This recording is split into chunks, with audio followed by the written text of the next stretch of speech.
It's Friday, the 5th of May. I'm sick, as you can all see. I just thought I'd take a video because I really wanted to show some things I got the past 2 weeks.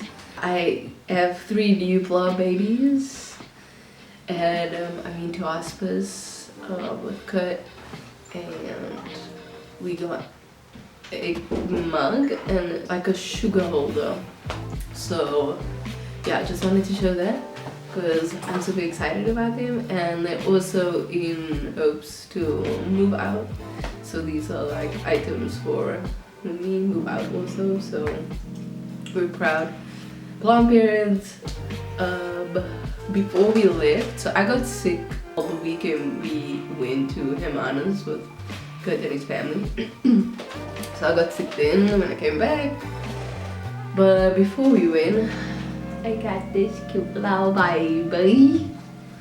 She's so beautiful and strong. Look at her. She is gorgeous. And yeah, she's very beautiful. I don't know the name of the plant. Don't know the name of any of the plants, so I need to kind of figure out how to take care of them. So if you do know the name, please drop a comment because I need to figure out how to take care of these babies to the best ability. But yeah, she's gorgeous.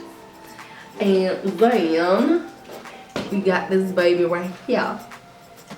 So we went to this place called Peregrine's, and they have a greenhouse there. It's called Guide's Greenhouse, I think. I'm not too sure. And it's very beautiful. And we were initially going to leave without getting plants, so that didn't happen. We just had to adopt babies, so we got this one. It's super gorgeous. There's like a color, like the leaves changing color. It's like a dark maroon and a dark green. It's really beautiful. So I love these babies. And I just love how strong these leaves are. Like, they aren't very flimsy. So yeah, very hardy. I love it. It's gorgeous. Feels like something you would get in the Amazon, you know. And then we got this baby. Don't know how to. She's big. She's very big. She's big. She's gorgeous. She's got this very beautiful like tints of pink / maroon. Just, yeah, pink / maroon / purple. I just love this baby. I've never seen this plant before, and I think that's also why I really love it. Kind of looks like hearts to me. And yeah, he's another baby. So I got 3 new plant babies, and then at hospice we found this beautiful mug, and it was very affordable. So I was like, oh, you know, I begged Kurt to get it for me. So there's the strawberries on them, and I thought they're really cute and quirky. I love mugs without handles, so yeah.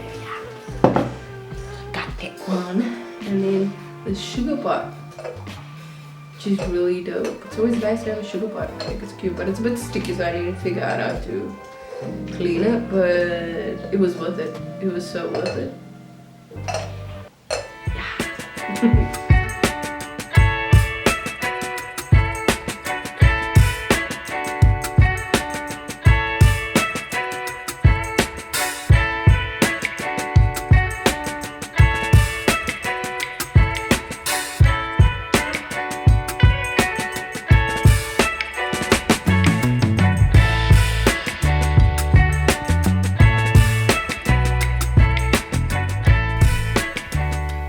Since I was sick anyway, I thought it would be a great idea to organize my space, to do some homing, and I was in that part of my cycle where I was shedding. In other words, I had my period.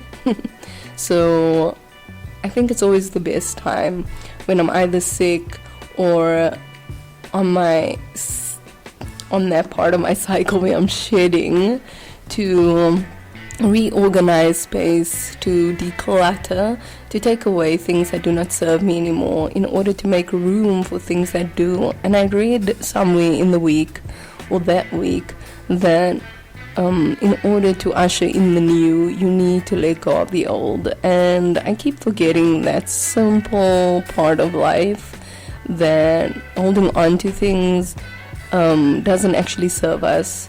And I find certain things so precious that I don't want to change them, or I don't want to let them go, because I feel that by losing it, I'm going to lose a part of my life that I would want back at some point, which is the grand illusion. But through organizing, it was quite a fun activity to rethink about how I see my space, and also allowing myself the emotional space to let go of things. I have so many playgrounds where I work and play. So podcasting, I love to make music for myself on the side, and painting, crocheting, embroidery. There's so many playgrounds to play on, and I keep everything out, which is also this form of loss aversion.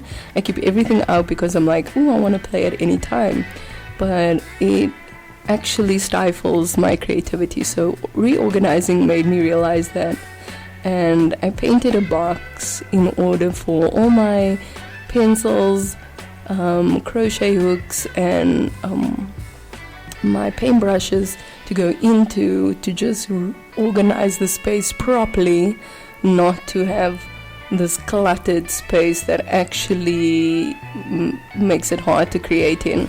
So I've been organizing my pencils and pens and my crochet hooks and my paintbrushes to go into this box that I painted, and the colors inspire me. So I love color, but it needs to be curated for me to be inspired. And these are things you realize about your creativity as you go on, and I think reorganizing space really helps with that. So that was a beautiful exercise to realize a bit more about myself, and I really enjoyed just taking the time to organize the small things like the cords and the pieces of paper, because in my mind I'm more a big picture person, and I think, okay, I want to reorganize the space, and I just go, okay, move everything to one side or put everything in this one box. But this was nice, just taking time to do the smaller things and be like, okay, all the pencils go into this jar, all the paintbrushes go into this jar, because my scattered brain just goes, let's put everything in one just box or one container. So it was really lovely just to have that small moment to reorganize those small things. And taking out the equipment was really lovely. It really created the space for me to do more and be more creative. And it's a lesson for me to realize that when I want to do something, I gotta just take it out and then create space for that specific thing, instead of having a space that encompasses all these avenues and all these playgrounds I love playing on. So it's interesting what we learn about ourselves through organizing, because I think through organizing physically we also reorganize our brain, and for me it's quite hard because I just love playing so much.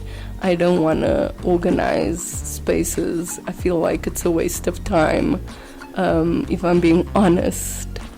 But in reality, I know logically I should be organizing, and luckily the cycle of shedding really comes as a gift to show me it's time to relax and to go into that space of reorganization or decluttering, a time of spiritual death where I can let go of things that no longer serve me in order to make space for the new. So yeah, as you guys can see, I'm like dancing while I'm cleaning, and that's a big part of cleaning. I'm either dancing, I can get really carried away with the dancing actually, where I forget what I'm doing. or I'll find something that I want to read, a book, or maybe I find a drawing and I'm like, oh, if I just do this on the drawing. So I get very, very, very distracted. But I think I did a really great job here. Yeah, and I think it's part of the process of cleaning up as well. There's release, which also calls for creativity, and release also happens through dance. So my body is a big tool for release for me. It might be a bit odd maybe seeing me dance, but I feel it's part of the process as well. I release through my body as I'm also physically releasing things. So yeah, welcome to my chaotic process of cleaning.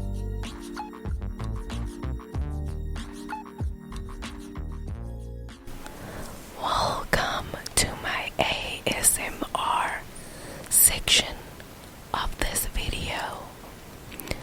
I thought to share this with you. There were beautiful moments of stillness when I decided to stop and take a second to breathe and rest. These small moments in life, the simple things like making coffee or a cup of tea for oneself, can really cause one to come closer to the center of self. Not to stress in the chaos, but to center oneself in the moment of releasing and letting go by turning energy into something like coffee or tea. I hope you enjoy this moment with me.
Alright, we're back.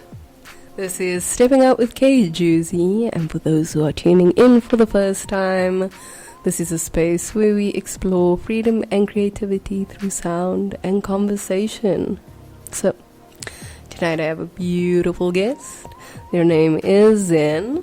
Say hello to the people out there. Hey peeps!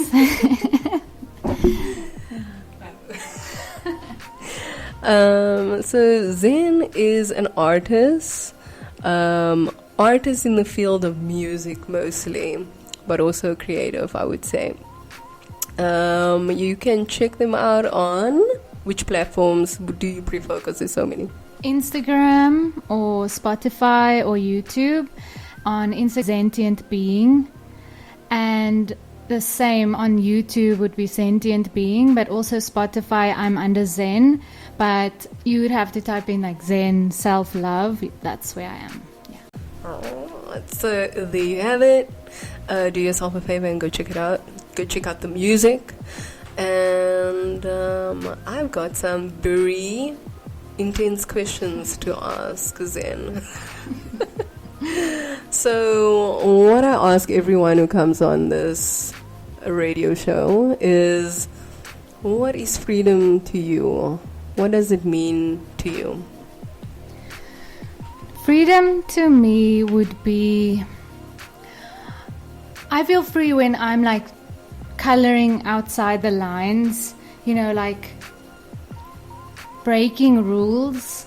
Like when we are society and we made up these rules, and I feel the most free when I break through those. Like at first, just to like see what's on the other side of these rules, and how can I be completely different in certain areas. Like just for example, like if there's a rule on like, or expectation on how I'm supposed to look, I like to break through that and express myself completely outside of that, and then figuring like playing around and finding like, okay, this works for me and this doesn't. So for me, freedom is just that coloring outside the lines. Like we were taught as like children to color inside the lines, but children don't see those lines. They are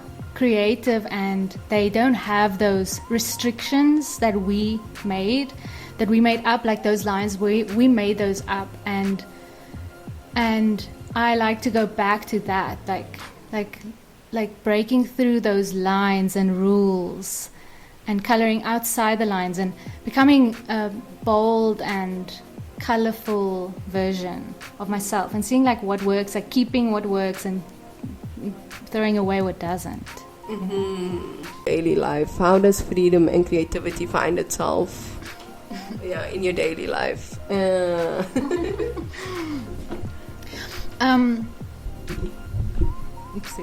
sorry. I feel like creativity, well, let me start over. The freedom I was speaking about, how it's about coloring outside the lines and breaking the rules. Sometimes my creativity is different than that, because it's like my creativity is to calm me and not to push the barriers of things, not to push the limitations. It's like the creativity comes when I'm doing things that bring me back to the present moment, and in that present moment, the creativity in that moment, breaking rules doesn't matter. But what does matter is that when you break rules in freedom and stuff, it's also about like, it's a mental thing as well, right? So it's like when I'm coloring outside the lines, sometimes we feel guilt for being outside of the lines and not living up to people's expectations, like that pressure you feel, you also need to break through that, right? So that's where creativity comes for me, because that's when you become calm and you also become present, and you realize that pressures all fall away and they don't matter anymore. No one's no one's expectations, and none of that matters anymore. So it's like the freedom is pushing past that lines, that rules, and breaking through the rules. And the creativity helps you to make peace with it mentally, to realize that there are no rules. Like, this present moment is all that matters. So they might not be exactly the same thing for me, because I use them for different purposes, but they do link, because the creativity helps me find peace, and the freedom, the way I apply it is to break through, but I need both. I need to break through by applying my freedom, by playing and expressing, but then I need that creativity. I need to apply my creativity so that I can process the feelings and allow those lines to fall away, and not to feel guilty, and not to feel that pressure anymore, that we create this society, That was very beautiful. I loved the difference, but the link at the same time, as freedom is to break barriers and creativity is a way to almost solidify them, and to bridge the gap between what our mind is conditioned to, and easing it into what we really are and what we really want in some way. So bridging that gap is like, creativity is that tool you use for that, and I think that's very beautiful.